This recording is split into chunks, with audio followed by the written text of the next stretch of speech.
Okay, hi everyone. Hopefully everyone can hear me. Yeah, well, I should say g'day. G'day from Australia. Thanks for joining us. Whatever time it is for you, it's morning for me here, 8 a.m. My morning coffee is just kicking in, so bear with me. I'd like to start actually with a tradition that we have here in Australia. I'd like to start by acknowledging the traditional owners of the land from which I'm broadcasting, and I want to pay my respects to elders past and present. My name is Ashley Davis, and I'm the author of Bootstrapping Microservices, as Matt was saying. I'm super happy to be here today speaking to you, talking about microservices and Node.js. I'm just going to share my screen so you can see my slides and my contact details and all that other good stuff.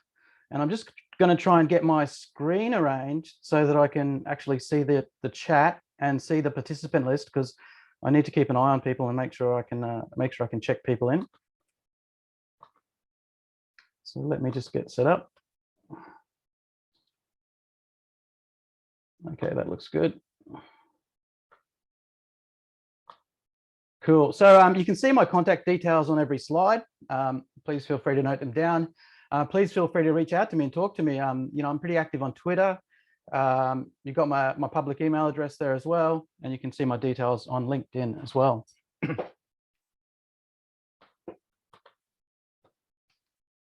Okay, so this talk today, it's part of a series of 3 that I'm doing. They're going to be fairly short talks, or today's going to be a little bit longer. So the parts 2 and 3 of this series are probably going to be a little bit shorter than today. We'll see. And these talks are coming up over the next month. So depending on where you're watching this, on DC JavaScript or Coding Bootcamp, or I think there was another meetup, I've forgotten which one. Just check the meetup page for when the next talk is coming up. It's not going to be too far off. Today is part 1 of the series, and I'm talking about, I'm going to be giving an introduction to microservices, and I'm going to show you how simple it can be to build a basic microservice with Node.js. In part 2 of the talk series, I'm going to amp it up basically from a single microservice to multiple microservices, and we're going to talk about testing microservices and developing microservices and actually running a multi-microservice application on your desktop computer using Docker Compose.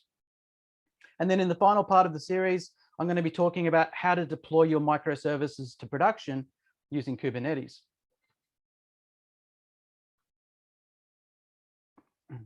So I've just got to check for people waiting to get in every few moments. So if you see me stop for a moment, I'm just letting people in. I'll start with a bit about myself. Matt did a nice little intro, but I'll hopefully expand on that a little bit more. I'm the CTO of Sortle, and we have a product that helps you organize your digital assets using the magic of machine learning. I'm also the developer of Dataforge Notebook. It's like a Jupyter Notebook, but for TypeScript and JavaScript. And you can prototype your code with live visualizations and then later export your code to use in production. As I said, also, I'm the author of 2 books for Manning, Data Wrangling with JavaScript, which is basically a book that shows you that if you're a JavaScript developer, you probably don't need Python to work with data. Like most of what you need to work with data is already in JavaScript. You just need to learn how to do it. And that's what's in my book, Data Wrangling with JavaScript. And of course, there's my book, Bootstrapping Microservices, which has just gone to print like in the last couple of months. So I'm very proud and very happy to kind of have this out. There's a link on screen if you want to have a look at the webpage for it. You can read the first chapter free through that link. And I've got some books to give away at the end. So please make it to the end of the talk, and I'm going to do a random giveaway. And for the rest of you who don't get a random giveaway, I will have a discount code for you as well, so you can get the book for a little bit cheaper. Hang on a sec, I've just got a couple of people to let in.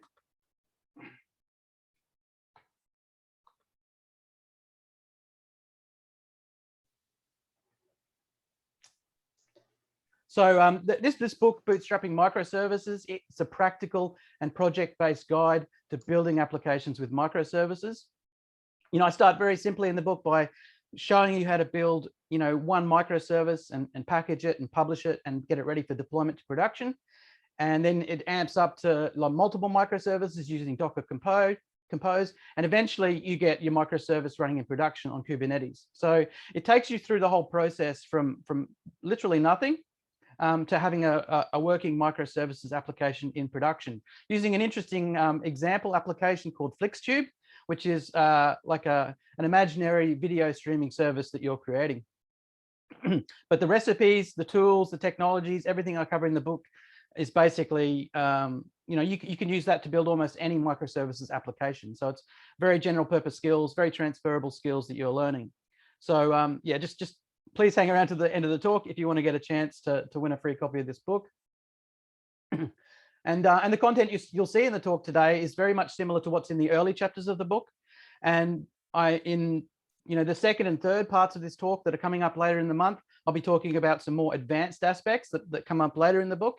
So if you like what you see in this talk, if you like what you see in my other talks, you will find more of that in the book. And let's get on to it. So I'm going to start with an intro to microservices, and then I'll show you how to build a simple microservice in Node.js. Now, of course, ultimately I'm going to be using Docker to package and publish my microservice ready for deployment to production. Docker, you must have heard of it. It's that ubiquitous tool that's really changed it's really revolutionized our industry indeed. And Docker means that we're not limited to any particular tech stack. So we don't have to use Node.js or JavaScript to write microservices. That's not what I'm telling you. You can use any language to build microservices, right? So, feel free to use C#, Python, Java, Ruby. You could even use C++ if you're a sucker for punishment. So you can build microservices in any tech stack using Docker, but my preference is to build microservices with Node.js and JavaScript. And I'm currently using Node.js to run microservices in production for my startup and also for multiple contracts that I've done over the last few years. So naturally, given my background, naturally when I present examples, and all the examples in my book are in JavaScript and Node.js, when I present examples, that's what I use, Node.js and JavaScript. Before we kind of get into what a microservices application is, let's look at the alternative. Let's look at the monolith, and that's what came before microservices, basically. It's called monolithic. Hang on a sec, I'm just going to let someone in. It's called monolithic because it is literally an entire application running in a single process. It's like it's a monolith. Traditionally, this is the most common approach to development, and it's actually still in common use. So you will see monoliths being used by companies. It's not something that's gone away. It's not something that will be completely replaced by microservices. Monoliths are good for what they're good for, and they have their place in our industry.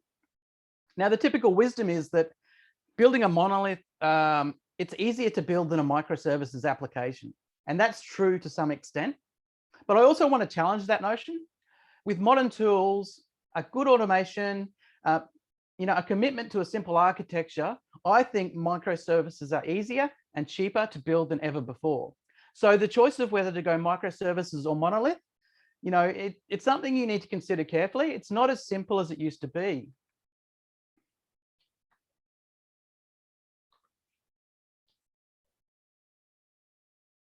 Hang on a sec. I've lost the control of my slides. There we go. So what's so wrong with the monolith that we'd like to replace it with microservices? Now, there are good reasons to start with a monolith. It can be an easier starting point than microservices. That's for sure. It requires less technical skills. It can be a great starting point for prototyping or testing the validity of a new business. A monolith is a great option for a throwaway prototype. And also, if you're building an application that's always going to be small, like you don't plan it to grow, you don't want to evolve it or extend it over its lifetime, then a monolith can be the right choice from the start. So, there's a place for monoliths. I'm not saying throw out the monolith, but there are problems with the monolith that will make you want to think carefully about starting with it. Now, a monolith might start very simple, but ultimately, like any modern application, whether it's a monolith or microservices, it is destined to become complex. You can't avoid that. You can't hide from complexity by creating a monolith. So don't use that as your excuse for choosing monolith over microservices. Monoliths are difficult to scale, both for scaling your dev team and scaling the performance of the application. They're difficult to restructure, and that's something that gets worse over time. They have a large deployment risk. So that is to say that when you update your monolith, when you release new code, if you break the code, you break your entire monolith and your customers have nothing. So that's the size of your deployment risk when you're releasing a monolith. Monoliths have a single large attack surface. So if an attacker breaks through, or a hacker, whatever, breaks through that single line of defense you have, they are on the inside of your application causing all sorts of havoc.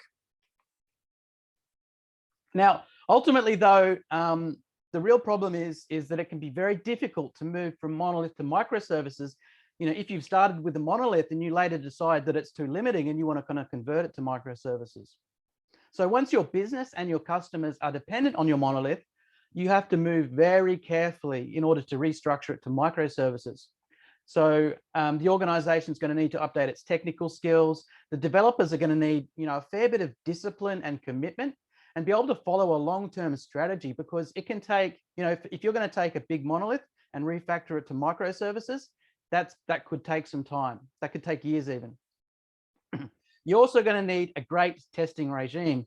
So, if you already have a monolith and you want to change it to microservices, don't even think about doing that unless you've got good testing in place.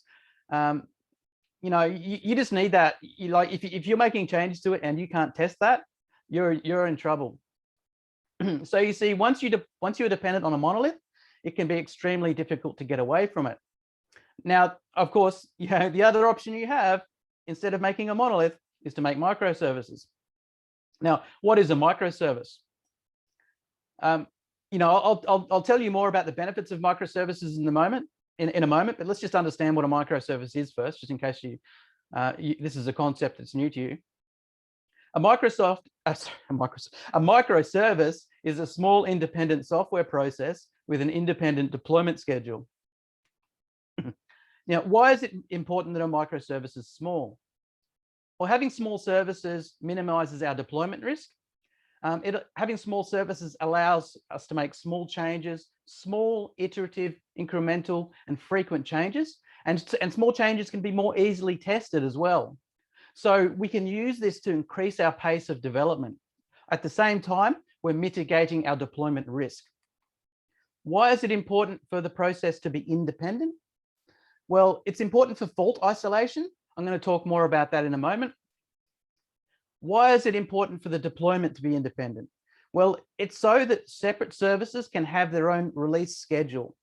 It means that faster changing services can have more frequent updates, and it allows each team to manage the release cycle for their own microservices. And this is something that facilitates independent and scalable teams.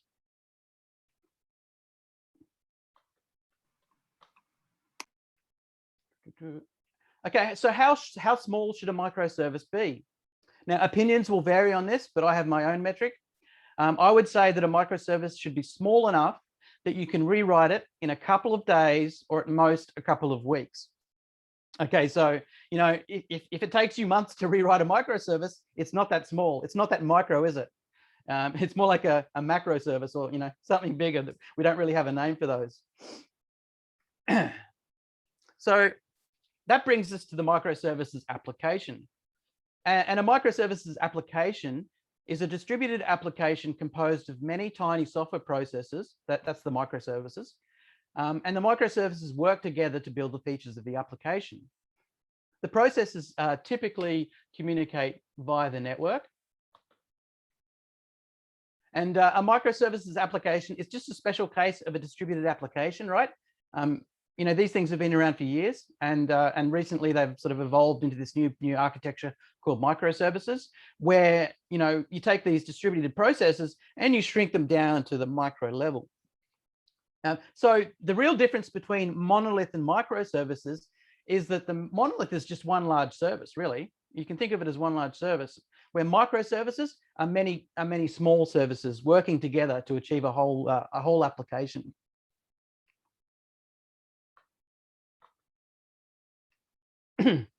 So a question you might have is, why are microservices so popular now? because like I said, distributed applications have been around for a long time. They've been around for decades, so this isn't really new. But why have microservices suddenly hit the mainstream? Well, firstly, it's because now we have modern automatable tools, starting with Docker about 10 years ago, or a little bit less than 10 years ago, that revolutionized our industry. And since then we've just had, like, we're spoiled for choice in terms of good tools to use. And the important fact here is that the tools are automatable. Automation is really important, because when we have many small services, we're naturally going to end up with a lot of them. And we can only manage such a large amount of services if we can lean on automation. So automation is crucial, especially for small teams who want to scale themselves up to manage large applications. Also, now we have access to cheap and convenient cloud infrastructure that we didn't used to have. It used to be expensive to run microservices, especially if you had to create a virtual machine to run each microservice, like what I did when I first started building microservices. That's not a cheap way to run microservices. But now we have, container services and, software like Kubernetes that makes it a lot cheaper, a lot more cost effective to run microservices. And the final thing is the DevOps and the DevOps revolution and the infrastructure as code paradigm. I'm sure you guys hopefully have heard of this. DevOps, developers are now managing their own operations, responsible for the complete life cycle of the services that they work on. Infrastructure as code has turned application deployment into a coding task. And so, this is what allows small teams to kind of own their own microservices, all the way from concept, development, testing to production. They own the whole. A developer or a development team can own that whole life cycle of that process or that microservice. This is only possible because the services are small. The services have to be small enough that a single developer or a small team can manage them. You can't imagine, like, if it's a big established monolith, you need like a big team of developers to manage that. But if you've got microservices, you can have individual developers or small teams of developers managing single microservices or potentially groups of microservices. So small services, microservices, they're basically able to be managed by separate teams. And this is leading to more scalable organizational structures for companies that are using microservices. So in summary, microservices are popular now because we've just reached that point, that critical mass point, where in terms of cost, ease of use, ease of access, and automatability, microservices have become very accessible to the mainstream community, or the mainstream development community at least. And so naturally, we want to use microservices for all the benefits that they have to offer. And so that brings me to the benefits of microservices. Now, some people think that microservices make things more complex. That can be true. I can see how that can be true. But what I believe is that any application can grow complex. It doesn't matter how you build it. Eventually it's going to become complex. And we shouldn't fear complexity. I think that our primary jobs as developers is to manage the complexity that we create in order to solve problems. So as developers, as good developers, what we should be looking for are better ways to manage complexity. I'm just letting another person in. Microservices are an architectural style that helps us manage complexity. Like, that's what it is. Microservices, just think of it as a tool to manage complexity. It's not something that's just put in there to cause complexity. This can actively help us manage the complexity in our application. So even though a microservices application will become complex, and by the way, a microservices application doesn't have to start complex. It can start simple, I assure you. Despite what people say, I show you step by step how to start simply with microservices in my book, Bootstrapping Microservices. It can be done. You can start a microservices application from a very simple starting point, and then every step after that, every iteration of coding can be simple. But so, a microservices application, like any application, it will grow complex over time. But the microservices themselves, the architectural pattern that we're using to build the application is the means by which to manage the complexity. And what I mean is that if you look at any established microservice application that's big, it's going to look very complicated. There's going to be a lot of moving parts. But if you zoom in, so you've got the whole application. If you zoom into the level of any individual microservice, it should be simple. It should be understandable. You should be able to read the code, look at the interactions with other microservices, and understand what's going on. And that's what microservices are supposed to be. They're supposed to be small, simple, and understandable. Like that's what it needs to be to earn the name microservice. It's got to be small. It's got to be micro. So that means that any given body of code that makes up a microservice, you should be able to read that and understand it fairly quickly. And then zoom out again and look at the entire application. It can seem complex. It can seem overwhelming. But then zoom in on the microservice that you want to work on, and you can it's simple. It's understandable. It's easy to test. Microservices help us manage and compartmentalize the complexity in our application.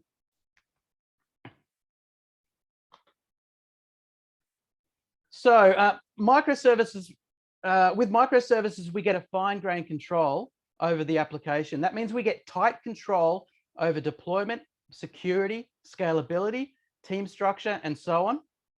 Basically everything is broken down into these small parts.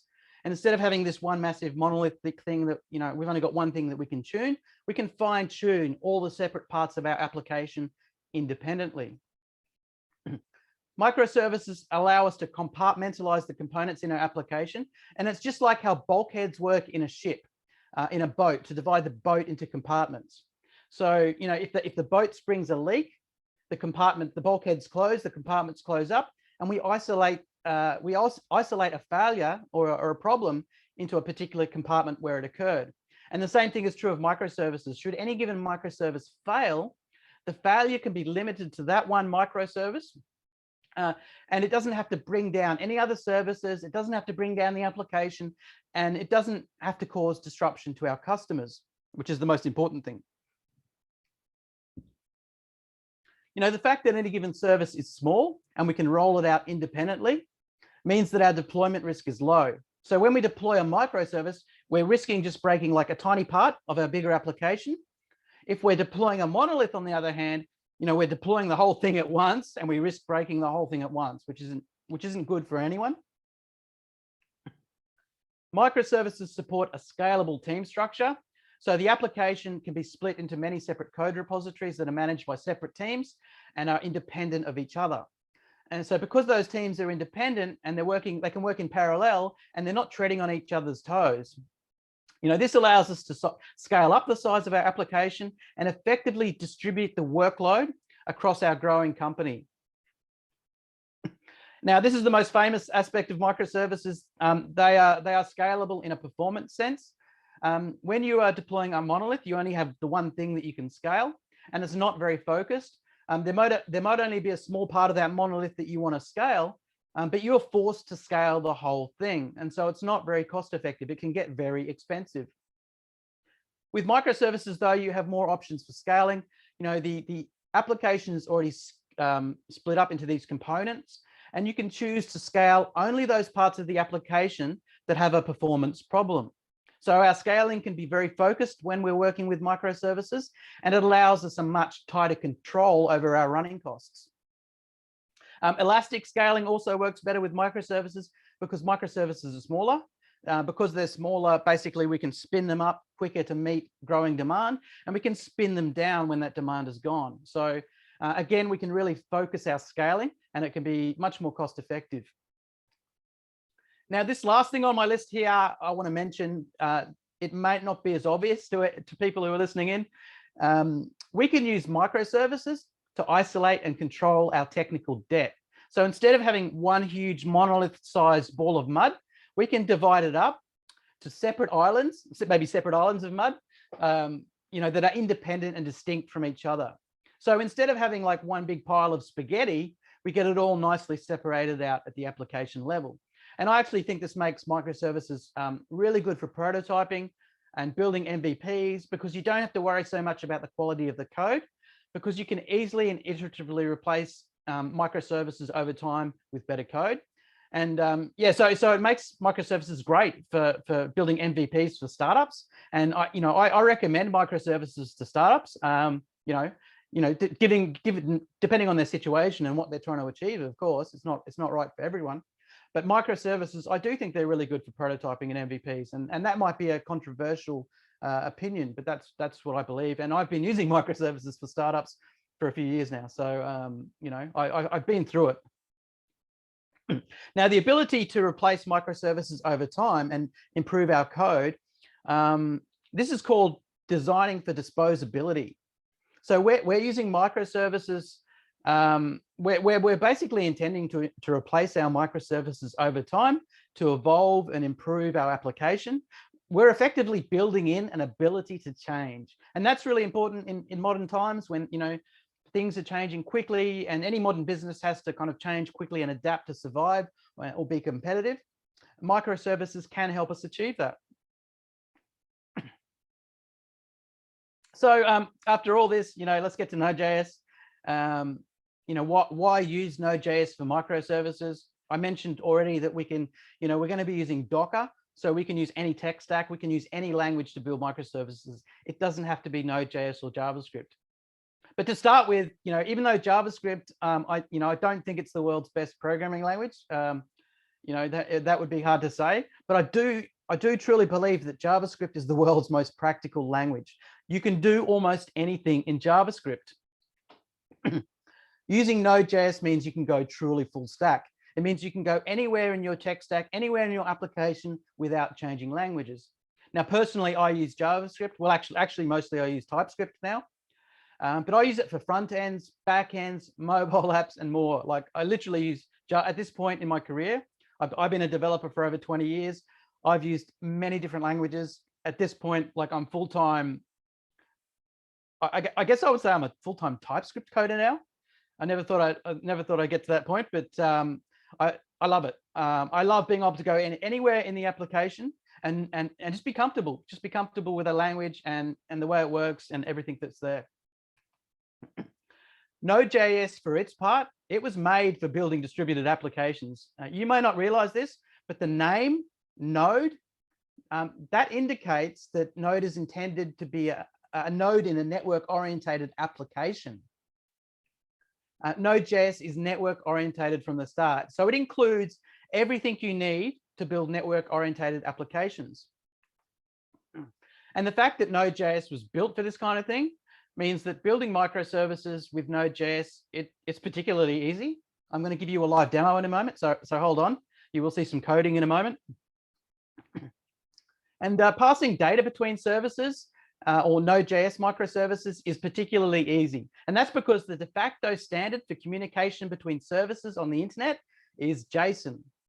And that's something that was born from JavaScript, and indeed it is built into JavaScript.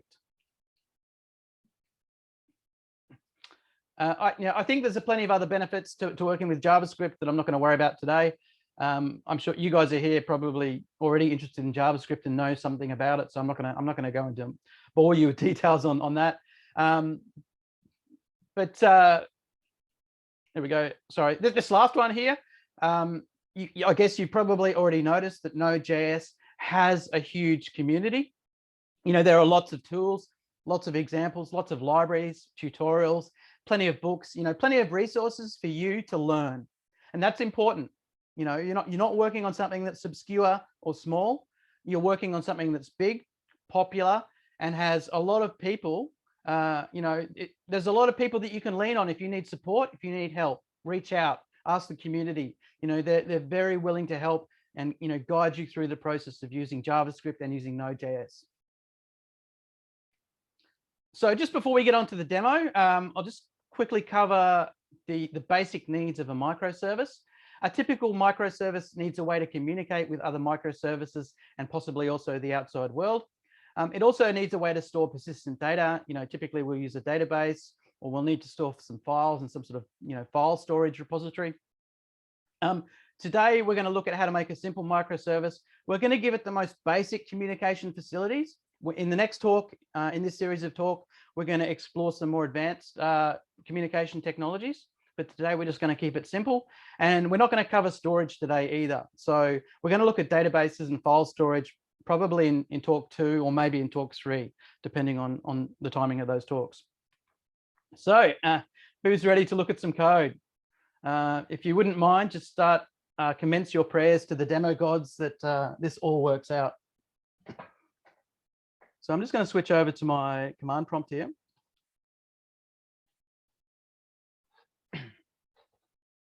Just give me a moment to get myself set up.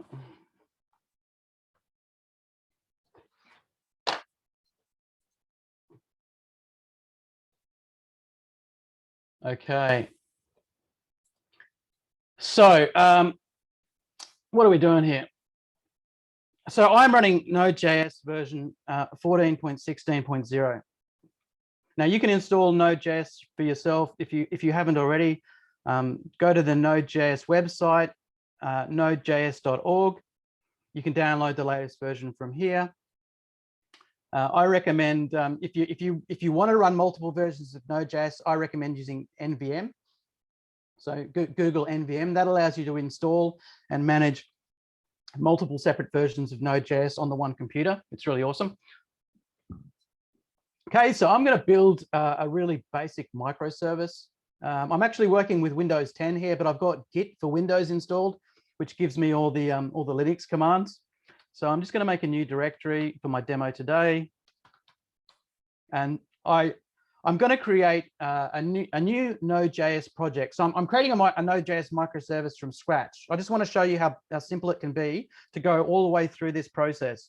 It's going to be pretty basic. It's going to do basically nothing except hello world, but it will be a good starting point for a microservice.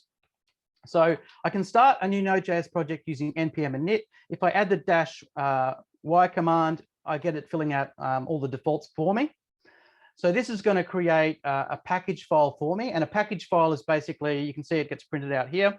It's the metadata for the Node.js project, and it records the dependencies and stuff like that. So you can see that this is what an empty Node.js project looks like. It's just got a package file.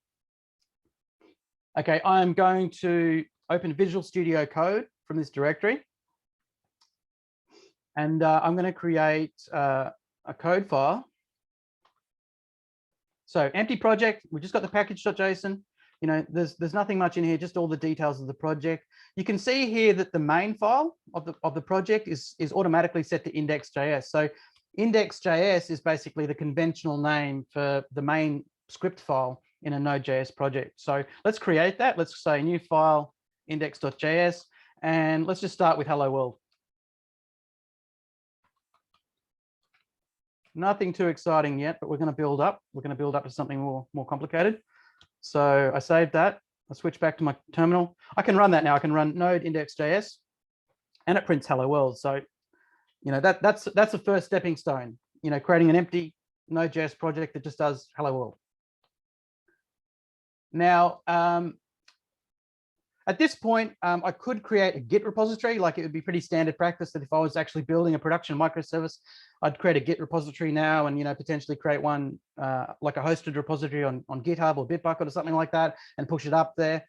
Let's not worry about Git today. Let's not worry about Git. Let's just pretend that I would be using that if this was a proper development process. But what I'm going to do is I'm going to make a start command in my package.json. So this is an npm an npm convention really, but it's a Node.js convention as well, where we create a start command that tells it how to start our application. And so now what we can do is you can just run, instead of running what I did before, node index, now we can run npm start. So this is the conventional way to start a Node.js application, is to run npm start. And then it's configured in package.json to run, whatever your main file happens to be, whatever that happens to be, you include that there. And you could possibly also include, configuration of environment variables here, or command line parameters that you need, or whatever. Now, what we need to build a microservice, or the basic functionality we need is to have communication with other microservices. So we need a way to accept messages or commands from other microservices, and we need a way to send messages or commands out to other microservices. Now, as I said before, everything you need is included in Node.js. You don't actually need to install any dependencies or any other packages or libraries or anything like that. But that said, it can be a bit more complicated, a bit more nuts and bolts, boilerplate code and all that to configure the Node.js standard library to do what you want. So typically we're going to install, some projects, some npm packages to help us to move faster, basically, to make our lives a little bit easier. And typically I use Express to start with. So that is a REST API or a web server framework. It's one of many. There are many different, there are many different packages you could use to do this. Another one I've tried is Happy. But Express is the de facto standard for building REST APIs in JavaScript. So it's a good starting point, and it's mostly what I've used in production, and I think it's pretty good. And like I said, you don't need Express. You can do everything you need to do with the Node.js standard library, but something like Express just makes it that little bit easier.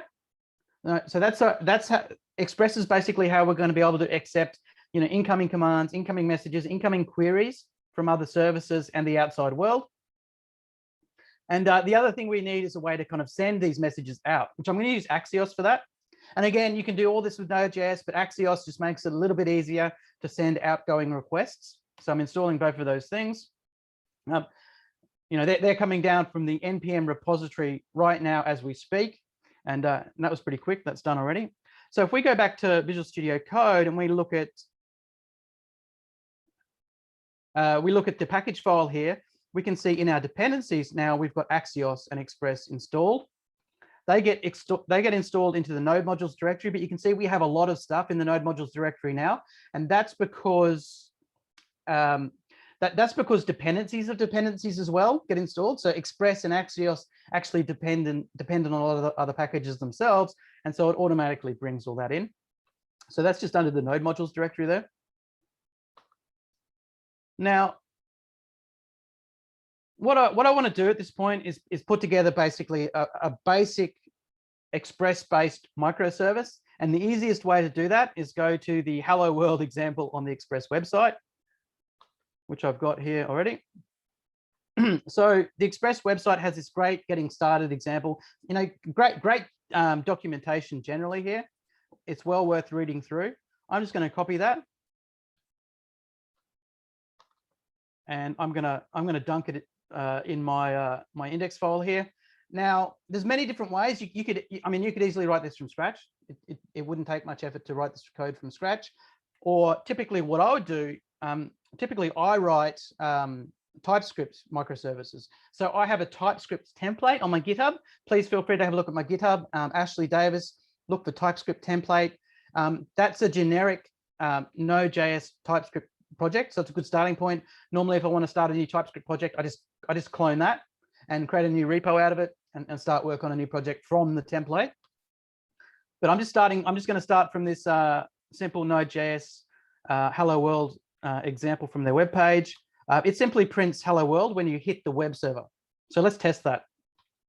So I can run this using Npm Start, and it puts the information here.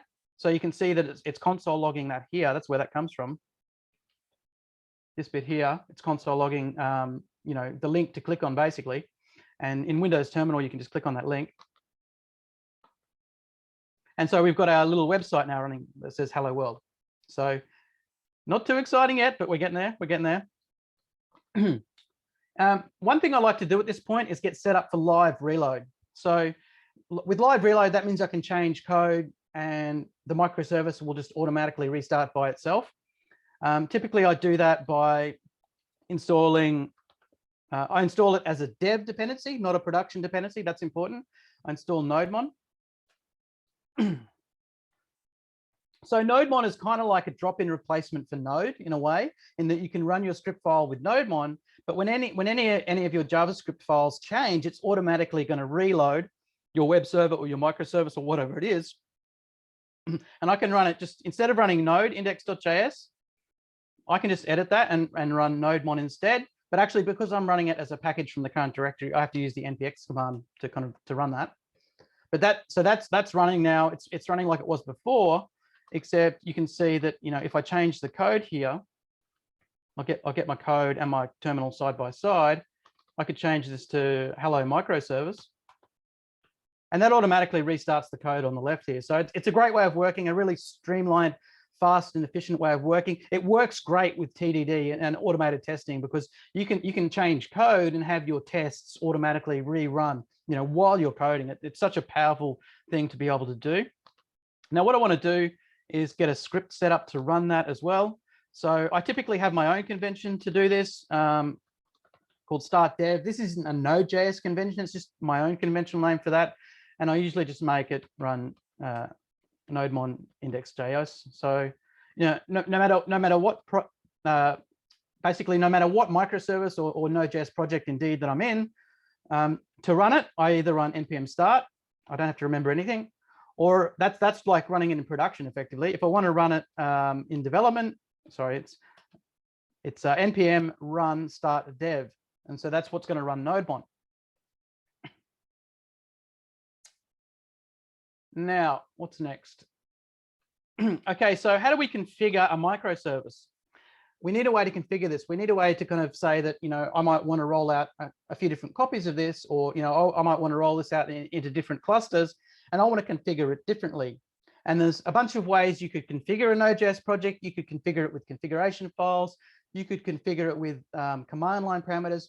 But typically, the most common way of configuring a microservice or a container, as it were, is through environment variables. So I've got an example here.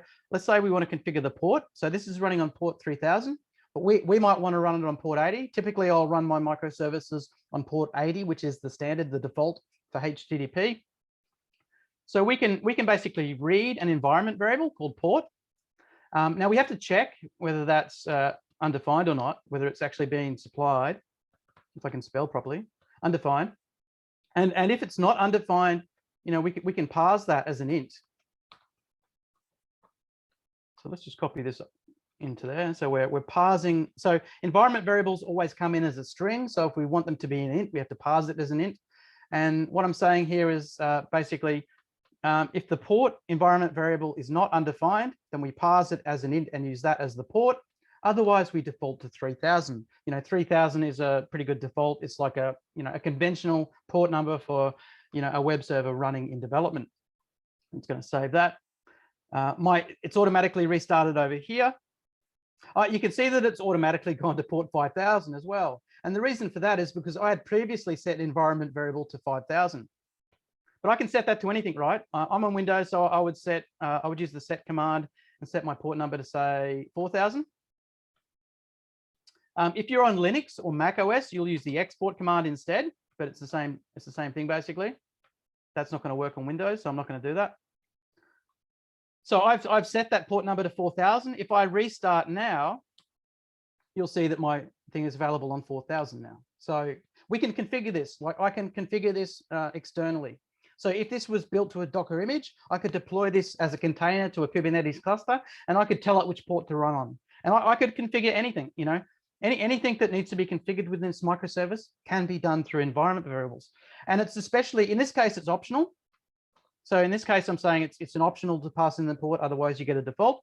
But often it won't be optional. Like you imagine if you've got a microservice that talks to some, external service like say Dropbox, and you need to kind of provide some authentication so that it can authenticate with Dropbox and, however you integrate with that, whatever you want to do with that. But you need to pass in those credentials for Dropbox as environment variables. You don't want to hard code passwords and stuff like that into your code. That's a really bad idea. So you always want to pass, sensitive, secret stuff in through environment variables. And it's nice to provide a good error message as well if that doesn't exist. So if we were saying if we needed to have so the Dropbox credential passed in here, right? We're gonna authenticate with Dropbox and use its services somehow. But if that was, let's say that was equal to undefined, let's just throw an error, right? You missed the environment, You know what I mean? Like you want to provide a good error message here that says that you did not include that environment or that thing that you were supposed to configure. So it's just nice that, when you're rolling these things out to production, if you have forgotten to include the configuration, it's gonna throw an error and die. And you can go and look at the error log and find out like what was missing and then fix it. So that's just a brief look at how to configure a microservice. Now we're going to look at basically how to make a request, or how to make send a message or a command to another microservice. Now we don't even have another microservice running. We've just got this one microservice that we've just started. So practically there's nothing else that we can talk to yet. But what I'm going to do is I'm just going to fake it. So I'm actually, let's add a new route actually. So this is how you might handle a command coming into this microservice. Some command. It can be anything, right? It can be any name you want. It can indicate what's going to happen. There'll be a request and a response, and then you'll do something. You'll do some action here. Do the command, or whatever's being requested of this microservice. It's going to read from its database, save to its database. Do some computation, do some calculation. Whatever is the job of this microservice, it's going to do it there. And eventually, you have to kind of send a response code. Otherwise, you just leave the client hanging. So you could return data, or you could just return a status code. Hopefully, that's the right thing. So let's just try this. So that's some command. Yep. So it's returning status OK. And if we look back at the console, you can see do the command. So we've just instructed that microservice to do something. And I sent that request from the browser. But you can imagine, in a real application, that request could be coming from a different microservice, or it could even be coming from like a webhook outside the application itself. Now, what I want to do here is kind of forward a command, or forward a query, or trigger, send a command to some of the microservice. That's what I'm going to use Axios for. So I'm going to use a HTTP GET request. And I've got an external service that I can use, that I like to use for prototyping, called JSON placeholder. Let me just grab the URL that I need, if I can find it. Oh, there we go. So I'm just copying across the URL for this thing. This is a placeholder REST API. So you can use this yourself if you want to practice using making requests to REST APIs. It's really cool. It gets you back a JSON list of to-dos. You could just imagine, let's just pretend that we're talking to the to-dos microservice, okay? Just to kind of set the scenario. So we're making a HTTP request using Axios, and then we're going to get the response. And let's just return the response directly to the requester, or I should say we'll return the data in the response to the requester. And just to be good citizens, we'll handle the error. And if there was an error, we'll log it. An error occurred. And we'll actually print out the detail of the error itself. And then we're going to return an error status code. So error status 500, which means something went wrong in the back end.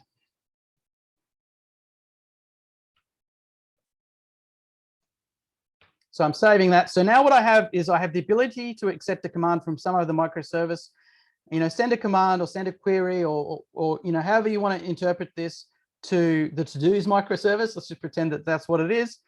Then we're returning the response to the client. And if there was a problem, we're doing an error code 500. The status code is implicit here. That automatically sends a status code 200, which means success. I'm going to switch back to the browser. If I run this again, I should see my list of to-dos. Let me just zoom out a bit so you can actually see that. So here we've got all the to-dos coming back, right? So you imagine, if this was a real microservice that was doing something, it might not be just returning data. Here, it might be doing some sort of transformation on the data, storing it into its own database or something like that. It could literally do anything that it wants. Now, there's not much here, right? Let's look at the whole code. I'll zoom out so you can see the whole code. This is like the basic code and the basic communication ability for a fledgling microservice. It's simple, but believe it or not, this is a great starting point for a Node.js microservice. There's different things that we would like to add to this to make it, to be able to do its job. We might need a database. We might need a way to store files and load files. That's something I'm going to talk about in part 2 of this talk. It's coming up later in the month. So I'm not going to talk about that today. And also, there are other ways that you want to communicate with other microservices. So at the moment, we're just using HTTP requests to accept incoming requests and send outgoing requests, but we might also want to use some sort of asynchronous or indirect message queuing. And in part 2, I'm going to show you how to use RabbitMQ to do that. So that's a more advanced technique for communication between microservices. But we're keeping it basic, we're keeping it simple today, and I'm going to wrap up soon, so I need to move on. But the last thing I want to show you is how do we get this into a Docker image and then boot a Docker container. So we need Docker. Like, why do we need Docker? It's because we need a way to package this. We need a way to publish this so we can deploy it to production. And that's the problems that Docker solves for us. Let's just save this code. So I'm going to stop this running in my terminal because I'm going to use it to build Docker in a second. And now I have a couple of Docker images downloaded already. If I do a Docker image ls, that shows you that I've got Node 14 and Node 14 Alpine downloaded already. I would have liked to have started this demo with nothing and to show you how you get everything from scratch. But unfortunately, these images take a while to download, and I don't want to waste your time, waiting for something to download. So I've pre-downloaded them, but they're the only images I've got locally. And I'm going to build an image now for this microservice. And in a minute, you will see it in this list. You will see that I've built the image and that it's available here. How do we do that? Well, to start with, we need a Dockerfile. And we just call that Dockerfile, literally just Dockerfile. That's the default name for this thing. Let's get rid of that. I don't need that. The other thing we should have in a Node.js project is a Docker, or any kind of Docker project probably needs the Docker ignore file. And this is just like the Git ignore file, if you know what that is, or the Npm ignore file, if you know what that is. It says what to ignore, not to pass to the Docker daemon, because it can be quite slow. If, say, your whole node modules directory here gets copied into Docker, we don't need to do that. So we add node modules to Docker ignore. It won't matter on this small project, but it does start to matter when you start to get a bigger project with more dependencies installed. Like if you have megabytes of dependencies, you don't want all those being copied into the Docker daemon.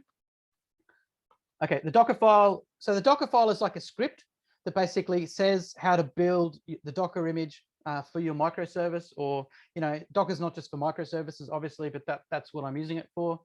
At the top of the Dockerfile, we say, where do we want to? What do we want to start with? What existing image do we want to base this on? And I will base this on Node 14 Alpine. Now, it could just be Node 14, so that bases it on a Linux distribution that includes Node.js 14 already installed. So we've got our dependencies already installed in our image for Node.js.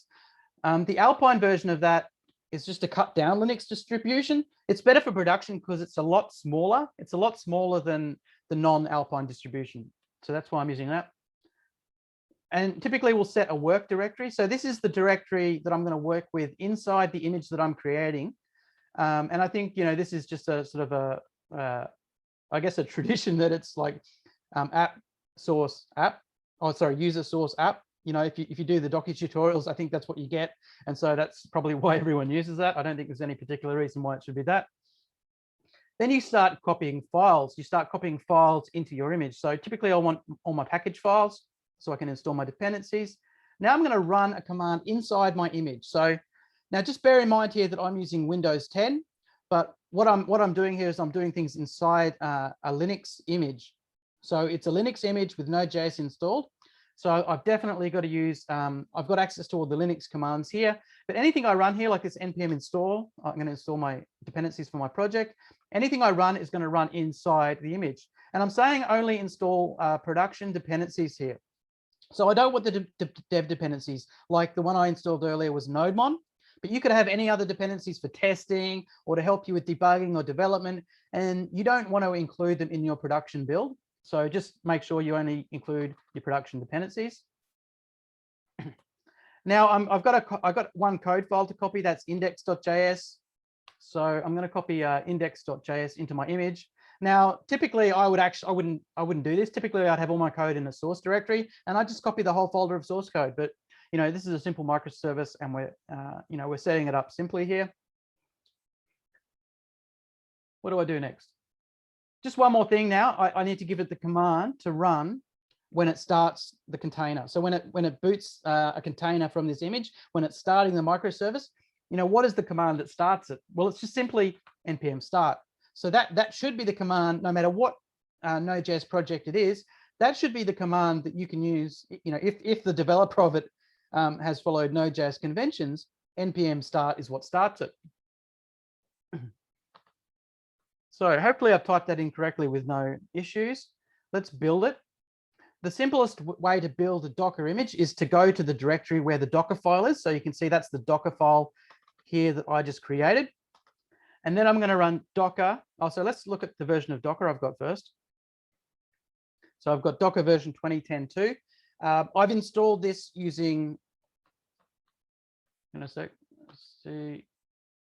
Sorry, just checking if there's anyone coming in. But so I've installed Docker Desktop. You can get that. You can definitely get that for Mac and Windows. I don't know if you can get it for Linux. You might have to install it using apt-get for Linux, but that's okay. That's easy to do as well. With Windows 10 though, you have to install the WSL2 subsystem. So that basically allows you to run Linux on Windows under the hood as a virtual machine. It's not too difficult to set up, and it's totally worth it. It's totally worth it to be able to use Docker on Windows to install WSL2.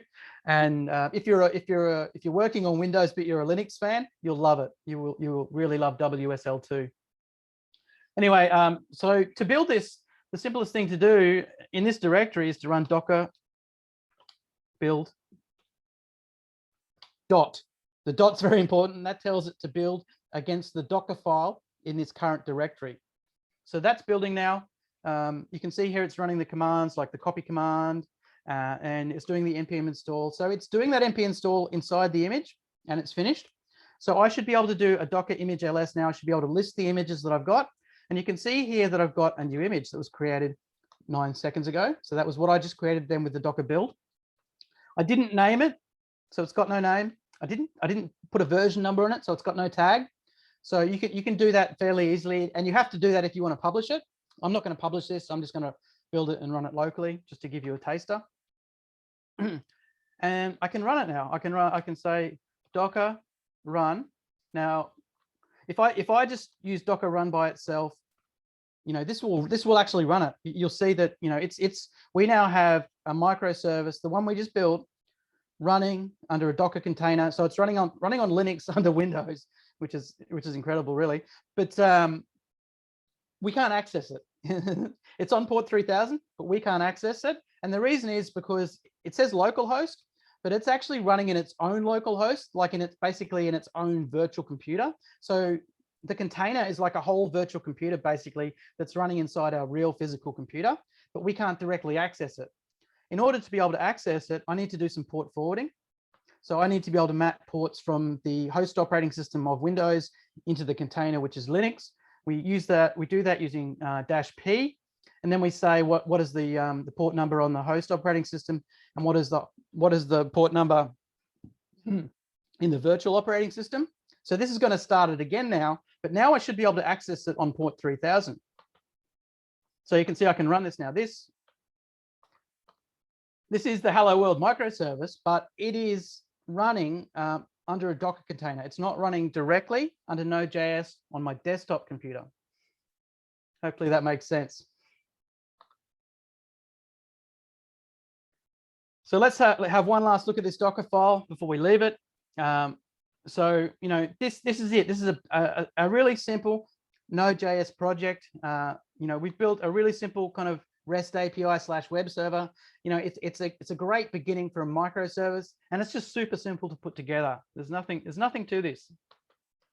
And then we've built the Docker file. So the Docker file allows us to create the image, which is basically the package. We're packaging up our microservice so that we can deploy it. Now we've tested it locally. We ran it locally, but ordinarily what we do at this point is we do something like a Docker push, and we tell it we want to push the image to our private container registry in the cloud, and from there we could publish it onto our production, Kubernetes cluster, or wherever we're running our containers. We're not going to do that today. We're going to do that. We're actually going to do deployment to production in part 3, coming up in about a month. So stay tuned. Wherever you found this this talk in the first place, go back to that meetup and sign up for the next talks as well.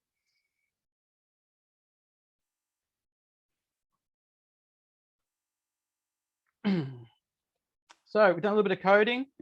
You've seen how easy it can be to put together a microservice in Node.js. And that's about it for today. You know, we've had the intro to microservices. We've seen how to build a simple microservice. In part 2 and 3, we're going to scale up to multiple microservices, and we're going to have a look at how to deploy our microservices to Kubernetes. So please join me for those talks coming up in the next month. And I'd just like to leave you with a link to my book, Bootstrapping Microservices. Again, you know, if you like what you've seen today, you'll find more of it in my book. It's a practical and project-based guide to learning microservices and actually getting a microservices application into production. I have 2 books to give away today. I'm going to give them away at random to people who are still here with me. But there's a code on screen. If you want to get 35% off, if you don't get a free book, use the code and get 35% off. I'd love it if you read my book. Okay, so I have got. I'm gonna find a random number generator that I had already loaded here somewhere. We currently have 16 participants, so I've got 2 books to give away. So you've got a pretty good chance of winning a copy of the book. I'm just going to get the participant list on screen. I don't know if you guys can see this. I'm just going to open the chat window as well if I can find it.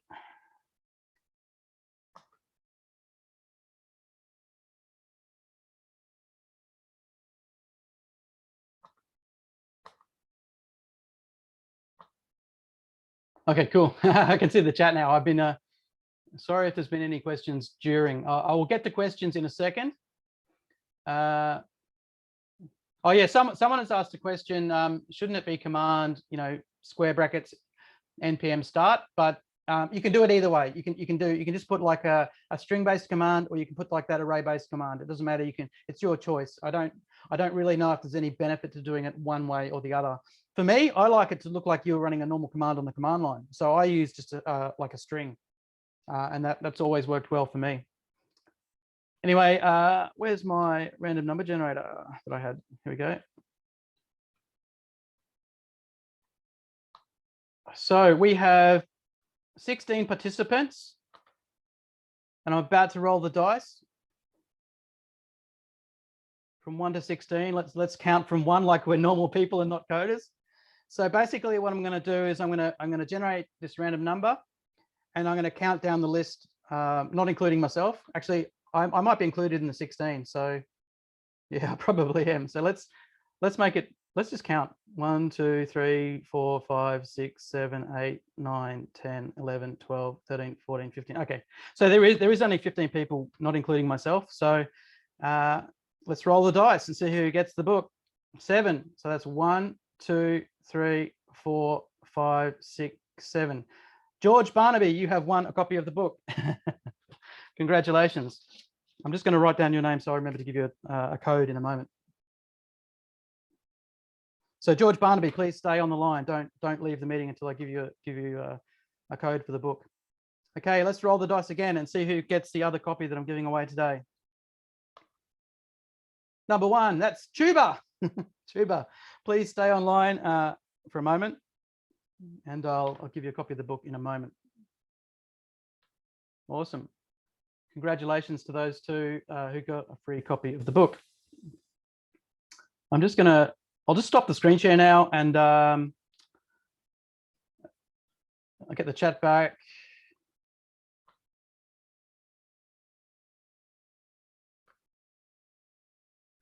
Is there anyone who wants to ask a question? Let me see if there's any other questions in there.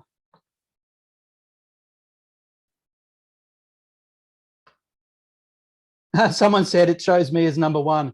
Well, I don't know if you could see my list of participants. Like Zoom might have hidden that from you, but basically, like for everyone who's watching, you are probably in the number 1 slot. So sorry if that was confusing. I was counting down from the number in my list, basically, which I don't. It's not alphabetical order. I don't know what order it's in, but you know that's the way it goes. It was a random number generator. What time zone are you in? I am in Australian Eastern Standard Time Zone. I am in Brisbane, and it is It is just past 9 a.m. in the morning for me. Just looking through. Any other questions? Will the recording be shared? Yes, Matt has said that he will share the recording today, I think. So stay tuned. And I'll as soon as I have a recording as well, I will tweet about it. And I'll also be tweeting the slides and the slides and the example code as well. I'll put the example code on GitHub and share it with everyone. I haven't done that as yet, but I will do that later. And so keep an eye on my Twitter account. Keep an eye on, wherever you saw the meetup in the first place. Keep an eye there because you'll see the recording and the slides and the example code there. Okay, we've got some good questions coming up. How does the port forwarding work in a production environment? Well, that's a little bit more complicated, but it basically works the same way. Like I deploy to Kubernetes, and I will create a configuration file that allows me to deploy a container to Kubernetes. And similar to how I put, -p 3000:3000 on the command line just then, I'll put something similar in my Kubernetes configuration that does that port forwarding. But typically, I just expose my microservices on port 80, and I serve them on port 80. So there's nothing complicated that needs to be done. And I will show that. I think that will be part 3 of this series of talks coming up later in the month. I will actually show how to kind of deploy a microservice to production, and I will show how to do that port forwarding.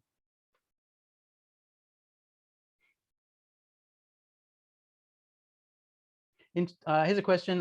In terms of data, how many tables does a sorry, I'm not sure what I'm reading here. Does a microservice should have, and how do we segregate functionalities? I guess you mean database tables? And the answer is, if you're talking about database tables, the microservice can have as many database tables as it needs or wants. There's no, there's no particular limit. It really depends on, what the microservice is, what data it needs to manage. And I haven't talked about databases in this talk at all. Like that's coming up. That's probably going to be coming up in part 2, where we kind of scale up to some more advanced topics. So please come back for talk 2, and I will show you how I would integrate a database into a microservice. But a database, like a microservice, you usually follow the rule that a microservice should have its own database. You can share a database server between all your microservices, but each microservice should have its own database. But it can have as many tables in that database as it wants. There's a question here. What is the difference between RabbitMQ and Memcached? I don't know. I've heard of Memcached, and I think I read about it once, but I can't remember what it is. So I can't answer that. But RabbitMQ is a messaging queue. So I'm going to be showing you how to use RabbitMQ in talk 2 of this series, because that's what I use. I use RabbitMQ in production. It basically means you can have indirect communication with other microservices, which typically means you want to publish a message, like publish a message that or broadcast a message that other microservices are interested in, but it's indirect. You don't really know if other microservices are handling that message. And it's a great way to kind of set up streams of messages between microservices. And I will give you hopefully a live demo of RabbitMQ if I can, if the demo gods let me do that in talk 2. Next question. You mentioned TypeScript. Can you contrast that to Express? They're 2 separate things, so they can't really be contrasted. So JavaScript and TypeScript can be contrasted. JavaScript is a dynamic language.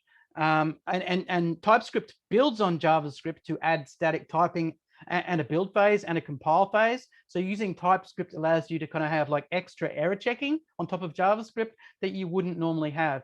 And if you come from a statically typed background, like if you are previously a C#, C++, or a Java developer, TypeScript basically adds those static typing features on top of JavaScript. So JavaScript doesn't normally have that. So you can think of TypeScript as like an add-on to JavaScript that kind of improves the development process. It can't be contrasted. It's like apples and oranges. It can't be contrasted to Express. You can use Express whether you're using JavaScript or TypeScript. It doesn't matter. They can't be contrasted really. In production, can you use a reverse proxy like Traffic? I haven't heard of Traffic, but one that's fairly common is Nginx, Nginx, I think they call it. that can be used as a web server, front end, or a proxy. A really good one actually that I've heard lots about in podcasts and I want to try out is called Envoy, and that's actually on the same level as Kubernetes, and it's a graduated open source project in the Cloud Native Computing Foundation. So if you're after a proxy, reverse proxy, you check out Envoy. That might be able to do what you want. Sorry, I can't say anything about traffic because I don't know about that. What else we got here? Oh, Memcached is similar to Redis. Cool. Yeah, I have used Redis. So what was the question? What is the difference between, let's say, what is the difference between RabbitMQ and Redis? They're completely different. So Redis is like an in-memory database designed for like caching data. So you might have like, if you have a regular database like SQL or MongoDB and it's slow to load, you might have the kind of loaded data go into a memory cache like Memcached, obviously, or Redis. RabbitMQ is for message queuing. So RabbitMQ is like, it's not a database. So it's not, in that case, it's not really comparable to Memcached. They're separate separate software for separate purposes. How do we handle cross-cutting concerns like security, distributed logging, and tracing? And are there any packages that we can import and provide out-of-the-box support? Yeah, and this is a huge area of like active development and research. Typically, if you want to kind of have an add-on to a microservice or an add-on to a container with Kubernetes, you'll do what's called a sidecar. So that is like a container that's deployed alongside, whatever it is, and augments it. It augments it for security, for proxying, your logging, your tracing. It's called, the design pattern is called a sidecar. But there's a bigger kind of architectural pattern called a service mesh, which personally I haven't used, I haven't needed. It's a pretty advanced topic, but well worth it if you're in an enterprise, looking to roll out a massive microservices project, and you want some sort of control, over the whole thing, and you want to be able to kind of roll out these cross-cutting concerns, across microservices. What you're after is a service mesh. I've heard Istio is good. I think, it's an open source project that builds on Kubernetes, so that is most likely what I would use if I felt the need for something like that. I've heard good things about it. If I don't think it's up at the level of Kubernetes. I'm not sure that it's graduated or it's a graduated cloud native project yet in the Cloud Native Computing Foundation, but it might be kind of moving through those phases. I don't know enough about it, sorry, but Google Istio. That is something that you can use to roll out, these cross-cutting concerns. Okay, I'm just trying to see if there's anything I've missed here in these questions. Oh yeah, so someone said, traffic is, handles SSL certificates for you. Cool. I use Cloudflare actually. I use Cloudflare for my startup for creating a proxy and creating SSL certificates. It just makes using secure HTTP, it makes that really easy to use.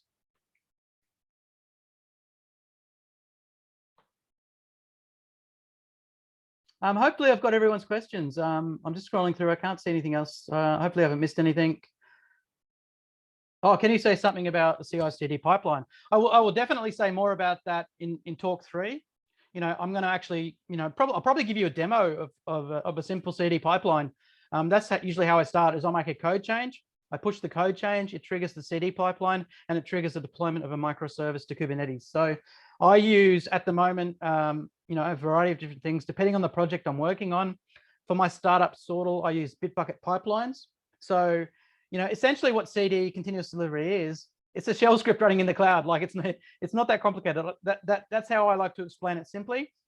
You have an automated shell script running in the cloud whenever you push code changes. So you make some code changes, push it, triggers your CD pipeline, and you get basically your microservice or your web server or whatever you got, pushed out to production. So I'm using Bitbucket pipelines, but I'm also for some new contracts that I'm doing, and also for new kind of personal projects and prototypes, I'm using GitHub Actions, which is fairly new on the scene. I mean, it's probably been around for a couple of years now, but it's been through evolution, so it's changed a lot. But I'm really loving where it's at now. So GitHub Actions is just a great option for doing continuous integration or continuous delivery.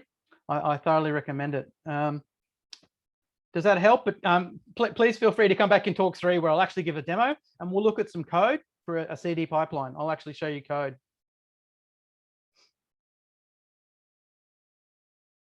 Cool. Okay, guys, I think that's about all we've got time for. Her contract first design pattern in designing is that like contract driven testing or something?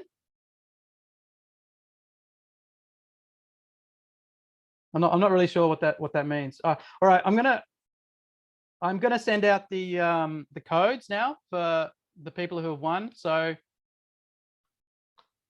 hold on for just a moment.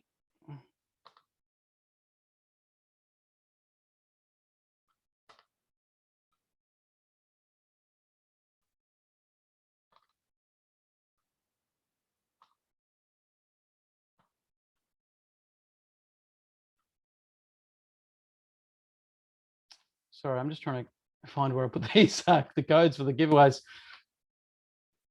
Just give me a moment.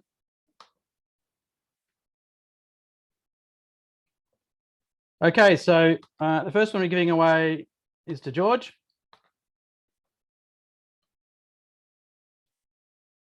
Please take a copy of that code. And the second one I'm giving away is to Tuba. Sorry if I've pronounced your name wrong. Cool. So that's 2 copies of the book given away to George and Tuba. Thanks so much. What you need to do to recover that, to use that code, is go to manning.com, sign into manning.com, get a copy of my book basically in your cart, and when you go to purchase it, make sure you use that code, and you should get it free.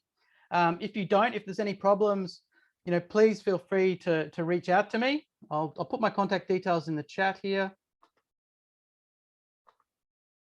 So you can direct message me on Twitter through Ashley Davis 75, or you can send me an email, ashley@codecapers.com.au.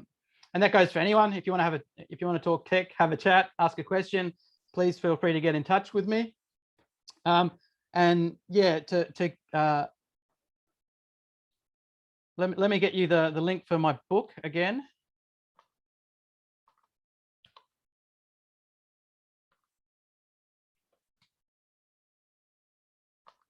Hang on a sec, just let me copy it.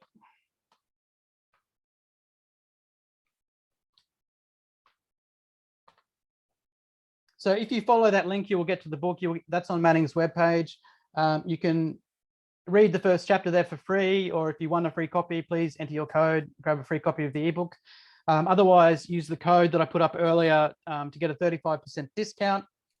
And I'll be putting this all online as well. So check out my Twitter feed, or check out the meetup where you found this talk in the first place. And later on today, hopefully, you're going to see the video, a link to the video, and you're going to see a link to the slides, and you're going to see a link to the book and all that. So thanks for listening, and I'll see you for talk 2, hopefully. Bye-bye from Australia.